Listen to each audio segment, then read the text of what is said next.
श्री स्वामी समर्थ. स्वामी सांगतात, नाती टिकवणं आजकाल अगरबत्तीसारखं झालं आहे. स्वतः जळून जायचं पण दुसऱ्याला सुगंध देत राहायचं. तुझ्या प्रत्येक संघर्षाची कहाणी लिहिली जाणार. तुझ्यासोबत जरी कुणी नसेल तरी तुझ्या पाठीशी मी उभा राहणार. तू काळजी करू नको. भलेही तुझ्या आयुष्यात संघर्ष आला असेल तरी तुझ्यासोबत जरी कुणी नसेल तरी मी तुझ्या पाठीशी आहे. त्यामुळे तू घाबरू नकोस, संघर्षात खचून जाऊ नकोस. माझा हात नेहमी तुझ्या पाठीशी आहे. अनुभव नेहमीच आयुष्यात शिकवण देत असतो. कुणाच्याही चुका मोजत बसू नका. आयुष्यच त्याला त्याच्या चुकांची शिक्षा देईल. कुणी तुमच्या बाबतीत वाईट वागलं तर त्याचा विचार करू नका किंवा त्याच्याबद्दल तुम्ही वाईट वागू नका. तुम्ही एकच करा, त्याला इग्नोर करा. त्याचं आयुष्य त्याला त्याच्या चुकांची शिक्षा देईल. आणि काळजी करू नको भक्ता, मी तुझ्यासोबत आहे. चांगल्या लोकांची स्वामी खूप परीक्षा घेतात पण साथ कधीच सोडत नाहीत. आणि वाईट लोकांना स्वामी खूप काही देतात पण साथ कधीच देत नाहीत.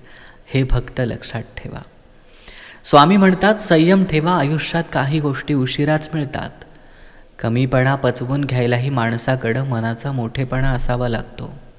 स्वामींनी हेच सांगितलं आहे की तुमच्या आयुष्यात संघर्ष येत असेल, काही वेळेत मिळत नसेल तरीही काळजी करू नका. कारण देव होण्यासाठी दगडाला सुद्धा घाव सोसावे लागतात. मनाचा मोठेपणा असावा लागतो. आयुष्यात एकदा तरी वाईट दिवसांना सामोरे गेल्याशिवाय चांगल्या दिवसांची किंमत कळत नाही. जर आपल्या मनासारखं सगळं मला हवं तसं घडलं असतं तर जगण्याला गंमत आणि स्वामींना किंमत उरलीच नसती. आपल्या आयुष्यात संघर्ष आहे, वेदना आहेत, अडचणी आहेत, म्हणून तर आपण स्वामींच्या जवळ जातो आणि स्वामी त्यांचं निराकरण करतात. जेव्हा आयुष्य दुसरी संधी देतं तेव्हा जुन्या चुका पुन्हा करू नका. कारण दुसरी संधी खूप कमी लोकांना मिळते. प्रत्येक गोष्टीची वेळ निश्चित आहे, ठिकाण निश्चित आहे. तुम्ही कुठं जात नाही, तुम्हाला नेलं जातं. खेळ तुमचा नसतोच. सर्व खेळ त्याच परमेश्वराचा असतो. जगाकडून कधीच अपेक्षा करू नकोस आणि माझ्याकडून कधी अपेक्षा सोडू नकोस. मी तुझ्या पाठीशी आहे. आपल्या अंगी चिकाटी आणि जिद्द असणं हेच यशाचं रहस्य आहे. जेव्हा जेव्हा अडचणीत असशील तेव्हा मनातून हाक मार, मी येईन. माझ्यावर पूर्ण विश्वास ठेव, कारण तुला मी निवडलंय. तू फक्त मनापासून काम करत राहा, बाकी मी सांभाळून घेईन. मी कोणत्याही रूपात मदत करायला येईन. मला शोधू नको, फक्त ओळख.